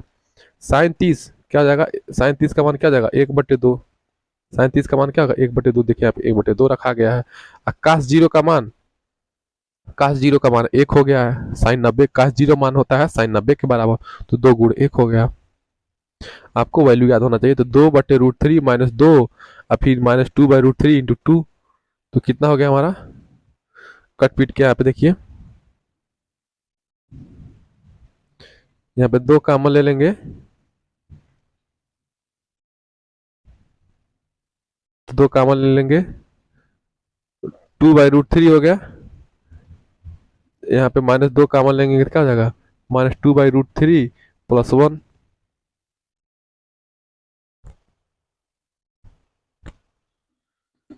तो इसको आप लोग सरल कर लेंगे तो उत्तर आपका आ जाएगा।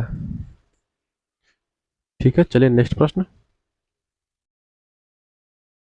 साइन 30 कॉस 60 tan 45 का मान ज्ञात किए, 2020 में प्रश्न पूछा गया है। तो साइन 30 का मान 1/2 होता है। cos 60 अंश का मान साइन 30 अंश के बराबर यानी कि 1/2 हो गया। tan 45 1 होता है, तो क्या जाएगा 2/2 धन 1 यानी कि 1 धन 1 यानी कि 2 हो गया। नेक्स्ट प्रश्न देखिए, समीकरण 13x माइनस 30 धन एक्स स्क्वायर बराबर 0 को हल कीजिए। इसको कैसे हल करेंगे?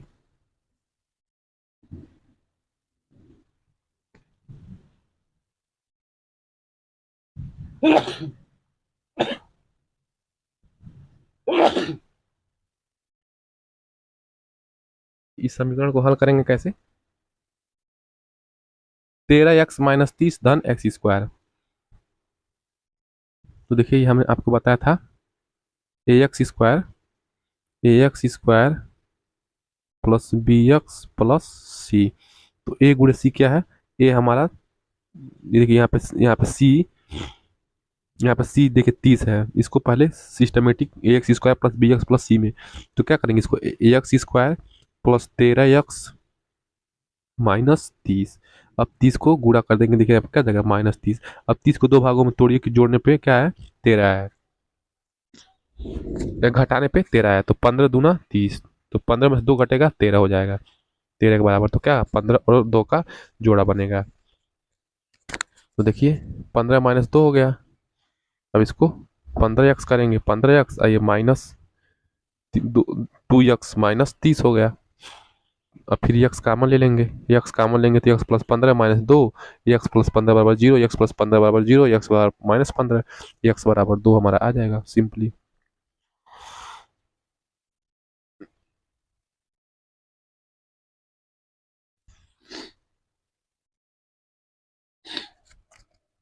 एक वृत्त की त्रिज्या एक वृत्त की त्रिज्या दूसरे वृत्त की त्रिज्या की 4 गुनी है। एक वृत्त है, ये दूसरी वृत्त है। एक वृत्त की त्रिज्या, ये क्या है, मान लीजिए ये वृत्त आर है, तो इस वृत्त की त्रिज्या क्या है 4r है। यानी क्या है, ये वृत्त बड़ा है और ये वृत्त छोटा है। ये क्या है, बड़ा है बिग है, और ये क्या है स्मॉल। दोनों वृत्तों के क्षेत्रफल का अनुपात ज्ञात करिए। तो इसका क्षेत्रफल क्या हो जाएगा, तो क्षेत्रफल पाई आर स्क्वायर। तो पाई आर स्क्वायर यानी कि आर का जगह क्या हो जाएगा 4r का स्क्वायर, पाई आर स्क्वायर हो गया, बट्टे ये हमारा क्या हो गया पाई आर स्क्वायर। तो क्या हो जाएगा पाई गुणे 4 × 4 = 16 आर स्क्वायर बटे पाई आर स्क्वायर। आर स्क्वायर से आर स्क्वायर कट जाएगा, पाई से पाई कट जाएगा, यानी कि 16/1। यानी क्या जाएगा 16 संबंधे 1 है। इनके बीच का अनुपात क्या है 16 है। अगर इस वृत्त का क्षेत्रफल 1 है, 1 वर्ग सेंटीमीटर है, तो इसका क्या है 16 वर्ग सेंटीमीटर स्क्वायर इसका क्षेत्रफल है। वही वही बात है। 4x² प्लस 5x प्लस 1 का गुणनखंड कीजिए, 2017 में यह प्रश्न पूछा गया है। इसको गुणा करेंगे किस पे, पहले इसको ax² प्लस bx प्लस सी के रूप में देखेंगे। तो ए हमारा क्या है, ए बराबर 4 है, सी बराबर क्या है, सी बराबर 1 है। तो अब ए गुणे सी करेंगे तो क्या हो जाएगा 4 हो जाएगा। अब इस 4 को क्या करेंगे, ऐसे 4 को ऐसे दो भागों में तोड़ेंगे कि जोड़ने पर 5 के बराबर आए। तो 4 एक कम 4, गुणा करेंगे तो 4 हो गया, गुणा करेंगे तो 4 हो गया, और जोड़ेंगे तो क्या आ जाएगा 5 के बराबर आ जाएगा, जो हमारे समीकरण को सेटिस्फाई करता है। तो क्या करेंगे हम लोग सिंपल इसको 4x² प्लस ये हमारा 4 धन 1, गुणा करने पर 4 और जोड़ने पर 5 हो गया, x धन 1 हो गया। तो क्या होगा 4x² धन 4x धन x धन 1, 4 कामन ले लेंगे तो x, दोनों में 4x कामन है, x प्लस 1 हो गया। यहाँ पे 1 कामन ले लेंगे तो x प्लस 1 हो गया। तो एक कोष्टक में x प्लस 1, दूसरे कोष्टक में 4x प्लस 1। तो वही x प्लस 1 और 4x प्लस 1। अब यहाँ पे देखिए x प्लस 1 बराबर 0 कर देंगे तो x बराबर हमारा आ जाएगा -1, और 4x प्लस 1 बराबर 0 करेंगे तो क्या जाएगा 4x बराबर -1, यानी कि x बराबर -1/4 हमारा उत्तर हो जाएगा। द्विघात समीकरण है तो इसके दो हल निकलेंगे, तो x की दो वैल्यू आई है। 16x² माइनस 25 बराबर 0 को हल कीजिए 2019 में, तो क्या हो जाएगा, ये 4x, 4 चौके 16, 4x का देखो इसको क्या लिख सकते हैं 16x² को, तो 4x का स्क्वायर लिख सकते हैं, 4 चौके 16x² और -5 का स्क्वायर लिख सकते हैं। तो क्या हम लोग हो जाएगा, देखिए a² माइनस b² तो क्या जाएगा, एक कोष्टक में a प्लस बी, फिर दूसरे कोष्टक में a माइनस बी। बस उत्तर आ गया हमारा। ऐसे ही तो यहाँ पे इसको एक बार 0 के बराबर करेंगे तो 4x-5 बराबर 0 हो जाएगा, तो 4x बराबर हो जाएगा -5 और x बराबर हो जाएगा -5/4। यहाँ पे क्या हो जाएगा, x बराबर हो जाएगा, इसको इधर करेंगे तो क्या हो जाएगा 5/4 हो जाएगा। नेक्स्ट प्रश्न देखिए, वह छोटी से छोटी प्राकृतिक संख्या ज्ञात कीजिए। वह छोटी से छोटी प्राकृतिक संख्या ज्ञात कीजिए जिसे 19, 44, 91 में से घटाने पर शेषफल पूर्ण वर्ग हो जाए। तो वह छोटी से छोटी प्राकृतिक संख्या ज्ञात करना है। क्या करना है, वह छोटी से छोटी प्राकृतिक संख्या मान लो यक्स है, जिसे इतने में से घटाने पर शेषफल पूर्ण वर्ग हो जाए। इसका क्या करेंगे, मौसा निकाल लेंगे। ठीक है, अच्छा इसको गुणनखंड भाग विधि से क्या निकालेंगे, निकालेंगे इसका वर्गमूल 19। ठीक है, 1,94,491। तो इसको क्या करेंगे, 4, ठीक है, यहाँ पे बचेगा 4 चौके 16, तो 16, 17, 18, 19, 16, 3, 19। यहाँ पे देखिए, यहाँ पे जोड़ा बना लेंगे ऐसे। ठीक है, अब क्या उतरेगा हमारा ये जोड़ा ही उतरता है नीचे, सिंगल नहीं आएगा। यहाँ पे 4 और यही 4 आप लिख देंगे तो 8 हो गया। अब इसको 4 बार में देखिए, तो 84 में 4 से ऊपर नीचे गुणा कर देंगे, 4 चौक 16, 8 चौक 32, 1 33।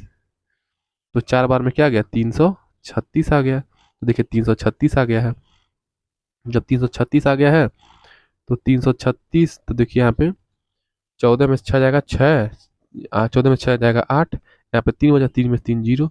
अब फिर यहाँ पे जोड़ा उतार लेंगे 9 1, तो फिर क्या हो गया हमारा, तो जो ये हम लोग फिर क्या करेंगे, यहाँ पे ये हमारा 4 बढ़ गया है तो यहाँ पे 4 लिख लिए हैं।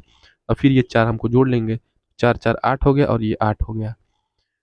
तो जो यहाँ पे लिखेंगे इसको यहाँ पे जोड़ देंगे और यहाँ पे भी सिंपल ही रहेगा। अब 88 एक कम क्या जाएगा, तो देखिए आप हो जाएगा 88 का ऊपर नीचे 1 से गुणा करेंगे तो क्या जाएगा, 1 8 8 यानी कि 881, यानी कि 881। कितना बच रहा है, तो 10। हमारा 10 क्या हो रहा है, वर्गमूल निकालने पर 10 क्या आ रहा है, शेषफल आ रहा है। तो वह छोटी से छोटी प्राकृतिक संख्या ज्ञात करना है जिसे 1,94,491 में से घटाने पर, तो अब 1,94,491 में से क्या करिए, 10 घटा दीजिए, 10 घटा देंगे तो वही छोटी प्राकृतिक संख्या 10 है। तो जब 10 घटाएंगे तो क्या होगा, तो हमको पूर्ण वर्ग मिल जाएगा, तो 1 हो जाएगा, 8 हो जाएगा, 4 हो जाएगा, 4 हो जाएगा, 9 हो जाएगा, 1 हो जाएगा। अब ये संख्या क्या है, पूर्ण वर्ग है। तो वही पूछा था, वह छोटी से छोटी प्राकृतिक संख्या ज्ञात कीजिए जिसे 1,94,491 में से घटाने पर शेषफल पूर्ण वर्ग हो जाए, यानी कि उसको भाग विधि से खंड भाग विधि से उसका वर्गमूल निकाल देंगे। तो 10 घटाने पर कितना आएगा, 1,94,481 बनती है, जो कि पूर्ण वर्ग है।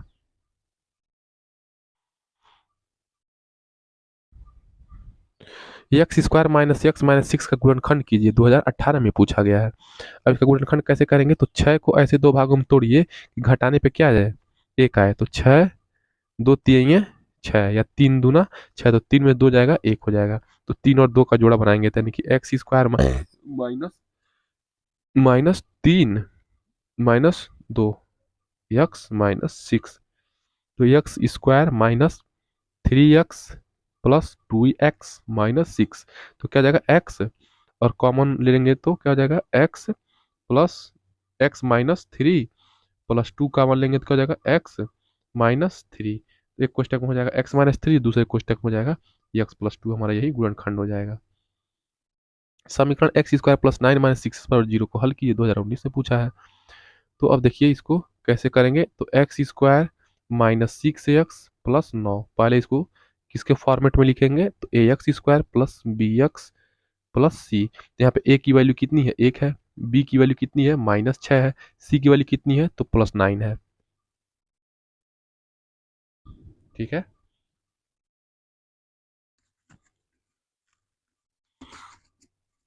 तो इसी तरह ये देखा जाता है। उसके बाद इसको क्या करेंगे, सिंपल इसको रख देंगे। तो x² - 3x अब एक कोष्टक में x+3, दूसरे कोष्टक में भी x-3, इसको एक जगह कर लेंगे x-3, और इसको क्या कर लेंगे, ये x और ये -3 क्या कर लेंगे, दूसरे कोष्टक में लिख लेंगे। तो x बराबर क्या आ जाएगा, 3 आ जाएगा। ठीक है, दो वैल्यू एक इसको कोष्टक के बराबर, यानी कि x की दो वैल्यू 3, 3 आ जाएगी। 343 का घनमूल निकालना है और 576 का यहाँ पे वर्गमूल निकालना है। तो 343 को 3 वर्गमूल घनमूल निकालना है, तो कैसे निकालेंगे, तो चलिए गुणनखंड विधि से निकाल लेंगे। 343 है, अब इसको ऐसे निकालिए, तो 7 से 49 बार में कट जाएगा, फिर 7 से 49, 7 7 49, फिर 7 एकम 7। अब ये जो 7 बच रहा है इसका 3 का जोड़ा बना लीजिए। कोई भी संख्या यहाँ पे दिया रहेगा जो घनमूल निकालना है, जैसे मान लीजिए यहाँ पे कोई भी संख्या दिया 1 2 3 4 5 6 7, कितना भी संख्या दिया है उसका 3 दे दे, तो इसको गुणनखंड विधि से लॉसर निकाल करके और 3 3 का जोड़ा बना लेंगे। तो 343 है, तो 343 का घनमूल निकालने के लिए हम लोग क्या करेंगे, 7 का जोड़ा बना लेंगे, यानी कि 343 जो है इसको लिख सकते हैं 7 × 7 × 7। और चूंकि 3 दिया है तो 3 का जोड़ा बना लेंगे, 3 को जोड़ा बना के बाहर निकालेंगे तो 7 बच जाएगा। यानी कि इसका क्या है, हमारा उत्तर 7 है। और 576 को फिर से क्या करेंगे, उसको वर्गमूल निकालेंगे। तो वर्गमूल कौन कौन सी विधि है, तो 576 का भाग विधि से वर्गमूल निकाल लेंगे। तो जोड़ा बना लेंगे यहाँ पे, 7 6 का एक जोड़ा और 5 का एक अकेला जोड़ा। ठीक है, बाएं तरफ से दाहिनी तरफ से जोड़ा बनाते हुए चलते, जैसे 576 लिख लिए हैं, 2 अंकों का जोड़ा और 1 अंकों का जोड़ा, इसको ऐसे कर लेते हैं। यहाँ पे देखिए 2 दूना 4, फिर बचा 1, तो ये हमारा 2 जो बच रहा है, दो दो जोड़ के यहाँ पे 4 कर लेंगे और फिर 76 उतार लेंगे। अब देखेंगे कै बार में जा रहा है, तो 4 चौक 16, 4 चौके 16, तो देखिए 4 बार में जा रहा है। कैसे, तो 4 चौके 16 को 6 हासिल 1, 4 चौके 16 1 17 देख रहे हैं, 4 बार में, तो 176 पूरा कट के 0 0। कितना हमारा उत्तर हो गया, 24 हो गया।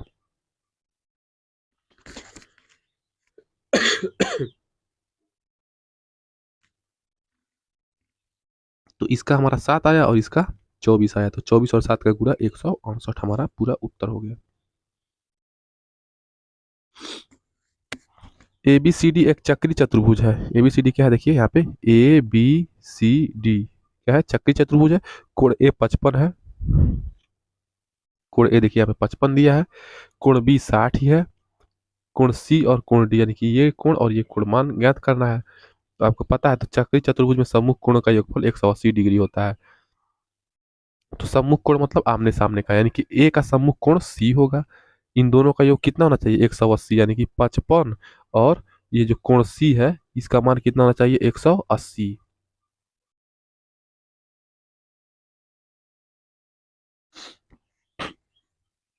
तो कोण सी बराबर क्या हो जाएगा, 180 माइनस 55, तो क्या हो जाएगा, 55 5 60 70 80, यानी कि 25, यानी कि 125 हमारा हो गया, ये कोण सी हो गया। ऐसे उसको भी सॉल्व कर लेंगे। तो बी का सम्मुख कोण क्या है, डी है, तो बी का सम्मुख कोण डी है, यानी कि 60 ही प्लस कोण डी बराबर 180 अंश। चूंकि चतुर्भुज के सम्मुख कोणों का योग क्या होता है, 180 डिग्री होता है, प्रमेय द्वारा रूल है, नियम है। तो कोण डी बराबर क्या हो जाएगा, 180, और इसको पक्षांतर करेंगे तो -60 ही, तो क्या हो जाएगा, 120 हमारा कोण डी आ जाएगा। नेक्स्ट प्रश्न देखिए, एक लंबवृत्तीय बेलन के आधार का क्षेत्रफल, मान लीजिए ये बेलन है, इसके आधार का क्षेत्रफल। तो आधार का क्षेत्रफल क्या है, आधार में वृत्त है, यानी कि वृत्त का क्षेत्रफल पाई आर स्क्वायर है, यानी कि आधार का क्षेत्रफल पाई आर स्क्वायर हमारा दिया है 100 सेंटीमीटर स्क्वायर। यदि बेलन की ऊंचाई 10 है, बेलन की ऊंचाई क्या है 10 है, तो बेलन का आयतन, तो आयतन क्या होता है, तो आयतन होता है एक बटे, सॉरी, आयतन होता है पाई आर स्क्वायर एच। तो पाई आर स्क्वायर का मान 100 दिया है, 100 दिया है, और एच हमारा क्या है 10 है, 10 है, तो क्या जाएगा 10,000, 1,000, क्या जाएगा हमारा उत्तर 1,000। और चूंकि ये आयतन है तो आयतन में क्या जाएगा घन सेंटीमीटर में, चूंकि इसका सेंटीमीटर क्षेत्रफल का और सेंटीमीटर ऊंचाई का मिल करके सेंटीमीटर क्यूब हो जाता है, वही घन सेमी कहते हैं हिंदी में।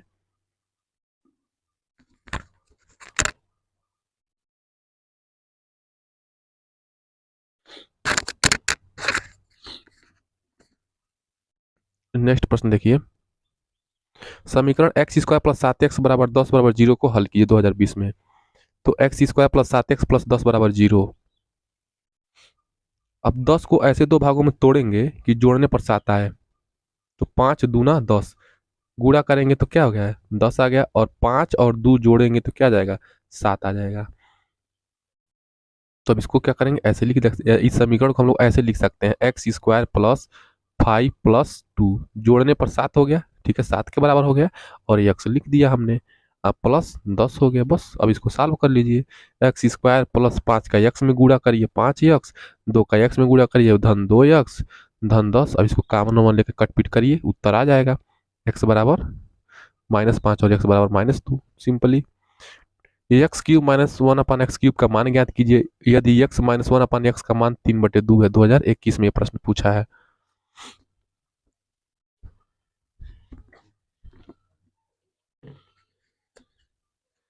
तो एक्स क्यूब -1 अपन एक्स क्यूब का मान ज्ञात करना है ना। तो पहले क्या निकालेंगे, देखिए हमको इतने का मान दिया है 3/2, तो एक्स -1 अपन एक्स का क्या करेंगे क्यूब है, इसको फार्मूले पर सेट करेंगे। तो एक्स -1 अपन एक्स क्यूब का मान निकालेंगे कैसे, तो एक्स -1 अपन एक्स का क्यूब, तो इसका फार्मूला क्या होता है a - b का होल क्यूब। तो क्या होता है ए क्यूब यानी कि एक्स का क्यूब माइनस बी क्यूब यानी कि -1 अपान एक्स का क्यूब, ठीक, a cube plus b cube plus 3 minus -3 a b, और दूसरे कोष्टक में a - b। तो ए बी क्या हो जाएगा एक्स गुणे 1/x, तो यही ए हो गया बी हो गया, और a - b यानी कि एक्स -1/x हो गया। चूंकि एक्स -1/x का मान कितना दिया है 3/2, तो इसके जगह पे हम लोग टोटली 3/2 रख सकते हैं, और 3 का क्यूब है। अब देखिए इसका मान हमको निकालना है, तो देखिए यहाँ पे हमको आ गया फार्मूले में एक्स -1/x का होल क्यूब। अब इसको एक जगह ट्रांसफर कर लेंगे, और देखिए पहले इसको काट लीजिए, एक्स से एक्स काट लीजिए, और एक्स -1/x का मान कितना दिया है 3/2। यहाँ पे भी क्या करेंगे, इसके जगह देखिए 3/2 रखा गया है, ठीक, इतना आसान काम कर लेंगे। अब उसके बाद हम लोग क्या करेंगे, इसको और इसको एक पास कर लेंगे, और इसको पक्षांतर करके इधर कर देंगे, या इसको यहीं पर रहने दीजिए, इसको जब आप यहीं पर रहने देंगे, और इसको क्या करिए इधर पक्षांतर कर दीजिए, तो क्या जाएगा, इसको गुणा करेंगे 3 × 9 = 27/2 × 4 = 8, 27/8 हो गया। और जब इसको पक्षांतर करेंगे तो ये माइनस है ना, तो इधर जाएगा तो प्लस हो जाएगा, यानी कि प्लस यहाँ पे 3 × 9/2। अब इसको सॉल्व कर लेंगे तो क्या जाएगा, लसा 8 हो गया, तो 27 प्लस 2 × 4 = 8, यानी कि 9 × 4 = 36, 27 और 36/8। अब जोड़िए 27 36 जोड़ेंगे तो 308 है, और 8 नीचे हो गया। अब इसको भाग देंगे कैसे, तब 8 से 63 में भाग दीजिए, 8 के 8, 8 दूनी 16, 8 3 24, 8 5 40, 8 6 48, 8 से 8 हटाई 64 होगा, तो यानी कि 64 ज़्यादा हो जाएगा, तो 8 7 56, तो 56 लिख लीजिए। 56 63 में से 56 घटेगा तो 56 4 60 और 3 7, ठीक 7 हो गया। तो हम लोग इसको कैसे लिखेंगे, 7 सही 7/8, ठीक है, ऐसे लिख लेंगे। मिस्र भिन्न इसको कहते हैं, इसको क्या कहते हैं मिस्र भिन्न।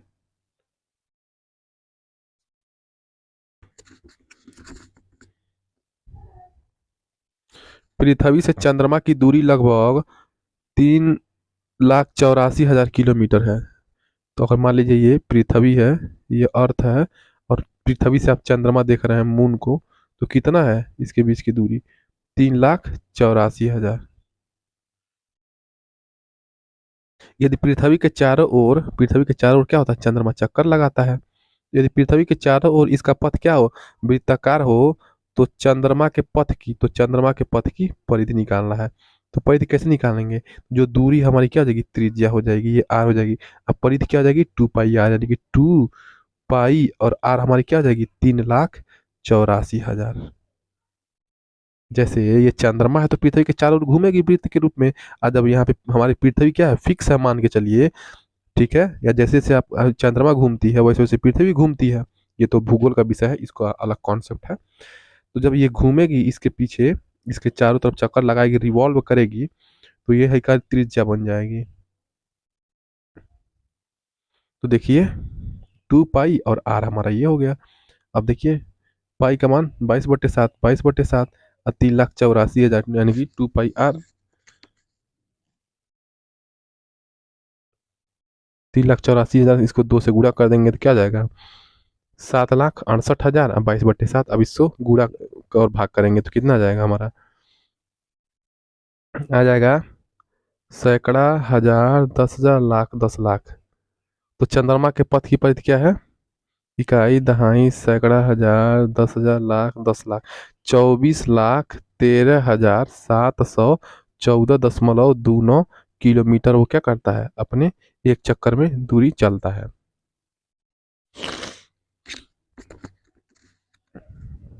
नेक्स्ट प्रश्न देखिए, गुणनखंड कीजिए। 24 - 3a² + 34 है। इसको पहले क्या करेंगे? द्विघात समीकरण के रूप में लिखेंगे। पहले क्या लिखेंगे? -3a² + 34a + 24। अब इसको फिर देखिए, माइनस,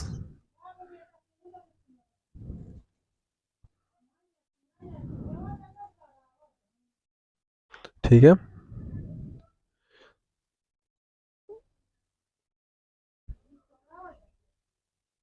अब इसको हम लिख सकते हैं -3a²। 36 को क्या लिख सकते हैं? 36a - 2a, तो क्या हो जाएगा? प्लस 34a हो जाएगा, +24। अब 3a कॉमन ले लीजिए, 3a कॉमन लेंगे, -3a, तो क्या जाएगा? a माइनस, बारह 36, और -2, 2, जब इसको करेंगे तो क्या हो जाएगा? 2 और 12 हम 24, तो 12 ये हो गया। तो हमारा a - 12 और a - 12, इसको अलग कोष्ठक में, इसको -3a -2 हमारा हो जाएगा उत्तर। एक वृत्त की परिधि 22 सेंटीमीटर है, तो इस वृत्त की त्रिज्या ज्ञात कीजिए। तो वृत्त की परिधि हमारे, मान लीजिए ये वृत्त है, इसकी परिधि क्या है? 22 सेंटीमीटर, यानी कि हमारा 2 पाई आर की मान कितना दिया है? 22 दिया है। वृत्त की त्रिज्या ज्ञात करना है, तो त्रिज्या कैसे ज्ञात करेंगे? यहाँ पे पाई का मान, तो आर बराबर हमारी क्या हो जाएगी? 22/2 पाई। तो जब 22/2 पाई है, तो 22/2 पाई का मान 22/7। तो इसको 22 लिख सकते हैं, 22/1, और फिर गुणा करेंगे तो इधर जाएगा तो क्या हो जाएगा? 7/2 × 22, 22 से 22 कट जाएगा, यानी कि 7/2 हमारा क्या आ जाएगा? त्रिज्या हो जाएगी। नेक्स्ट प्रश्न देखिए, यदि किसी घनाकार गड्ढे का, ठीक है, गड्ढा कैसा है? घनाकार है, ऐसे मान लीजिए गड्ढा है, ठीक। एक घनाकार गड्ढे का आयतन कितना है? 13.824 मीटर का क्यूब है, यानी कि इसका आयतन दिया है, तो उस गड्ढे की गहराई यानी कि ऊंचाई ज्ञात करना है। तो घनाकार आयतन, इसका आयतन कितना दिया है? इतना दिया है, तो ए बराबर क्या हो जाएगा? ए बराबर हो जाएगा हमारा 3 के पावर 13.824। तो ये हमारा क्या हो जाएगा? इसका निकालेंगे तो 2.4 मीटर हमारा क्या हो जाएगी? भुजा हो जाएगी। तो घन की भुजा निकल गई हमारी, यानी कि ये ए बराबर कितनी निकल गई? 4, यानी कि ये 2.4 निकल गया, तो यही तो गहराई हुआ, गहराई यही हुआ ना। दो सिक्के एक साथ उछाले जाते हैं, एक सिक्का पे क्या होगा, या तो हेड होगा या तो टेल होगा, दूसरे सिक्के पे या तो हेड होगा या तो टेल होगा। अब इन दोनों को उछालेंगे तो क्या होगा, इसका हम लोग स्थिति क्या होगी, या तो एच एच आएगा या तो एच टी आएगा, या तो टी एच आएगा या तो टी टी आएगा। तो वही, या तो एच टी आएगा या तो टी एच आएगा या तो एच एच आएगा या तो टी टी आएगा। एच का मतलब हो जाएगा हेड यानी कि चित्त, इसको क्या कहेंगे, चित्त कहेंगे। और टेल मतलब पट यानी कि चीन, भारत चीन। तो ऊपर शीर्ष न आने की संभावना प्रतिशत में ज्ञात कीजिए। तो शीर्ष क्या है, ऊपर कौन से में शीर्ष ऊपर नहीं आया है, देखिए इसमें शीर्ष क्या है, नीचे आया है, ऊपर तो टेल आया है, यहाँ पे देखिए। तो यहाँ पे देखिए एक स्थिति ये हो गया, ऊपर शीर्ष न आने की संभावना, ठीक, एक हो गया। फिर इसमें देखिए, इसमें तो शीर्ष आया ही नहीं है, तो एक ही बार होगा, यानी कि 1/4 हमारा क्या है, चार स्थितियों में से एक ही बार हमारा ऊपर शीर्ष आ रहा है। इसका परसेंटेज निकालना है तो 100 से गुणा कर देंगे, तो 4 25 में 100 यानी कि 25%। सिंपल ही क्वेश्चन था, इजी था।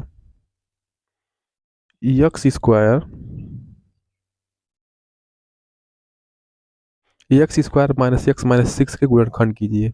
तो 6 को ऐसे भागों में तोड़िए कि घटाने पर क्या हमारा आए, एक आए। तो 6 एक कम 6, यानी कि 6 से गुणा करेंगे तो एक में 6 हो गया, और 6 में से एक घटाएंगे तो हमारा 5 हो गया।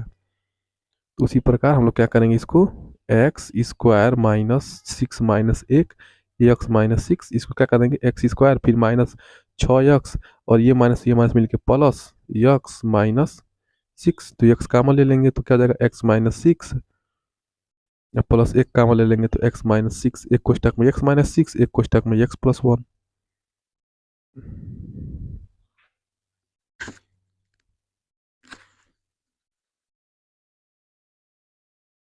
देखिए गलत है, ये 5 नहीं आएगा, ये 2 तीन 3 दूना 6 होगा, घटाने पर देखिए 3 दूना 6 हो गया, घटाने पर 3 में से 2 जाएगा, 1 हो जाएगा। तो इसको क्या लिखेंगे, तो x², इसको लिखेंगे x² -3 -2,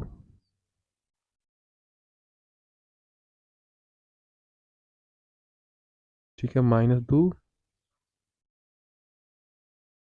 इसको हम लोग x² -3 -2 का x लिख सकते हैं, और -6, तो x² -3x अब +2x -6, तो x कामा ले लेंगे तो x-3, यहाँ पे 2 कामा ले लेंगे तो 2 माइनस x-3, तो एक कोष्टक में हो गया x-3, दूसरे कोष्टक में हो गया x+2, तो हो गया x बराबर 3 और ये हो गया x बराबर -2। एक आयताकार शीट का क्षेत्रफल, तो मान लीजिए ये आयत है, इस आयताकार शीट का क्षेत्रफल क्या है, 480 सेंटीमीटर स्क्वायर। तो आयत का क्षेत्रफल क्या होता है, लंबाई गुणे चौड़ाई, यानी कि लंबाई गुणे चौड़ाई हमारा कितना दिया है, 480। इसकी चौड़ाई 12 सेंटीमीटर है, इसकी चौड़ाई क्या है, नहीं नहीं,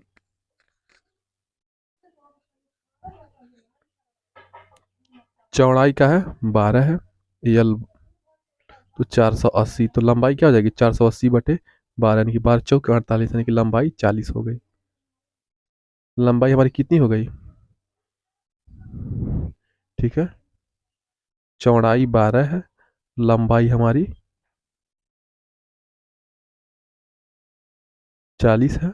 तो परिमाप निकालना है, तो परिमाप क्या होता है, दो लंबाई धन चौड़ाई, दो लंबाई धन चौड़ाई। तो 2 × 40 10 50 2 52, तो 52 दूना क्या हो जाएगा 104, 104 सेंटीमीटर। इस प्रकार हम लोग सारे प्रश्नों को एनालिसिस कर लिए हैं। तो जो भी आपको ये पॉन सीरीज में क्वेश्चन कठिन लगता है, आप लोग पिन कर सकते हैं यहाँ पे कमेंट में, और भेज सकते हैं, मैं इसका सॉल्व अलग से करके भेज दूंगा उसको, फ्रेश अलग से। तो मिलते हैं नेक्स्ट वीडियो में, हम लोग सामाजिक अध्ययन का अति लघुत्तरीय प्रश्नों को एक ही वीडियो में पढ़ने का प्रयास करेंगे। तो चलिए मिलते हैं नेक्स्ट वीडियो में, तब तक चैनल को सब्सक्राइब कर लेंगे और पढ़ेंगे। जय हिंद।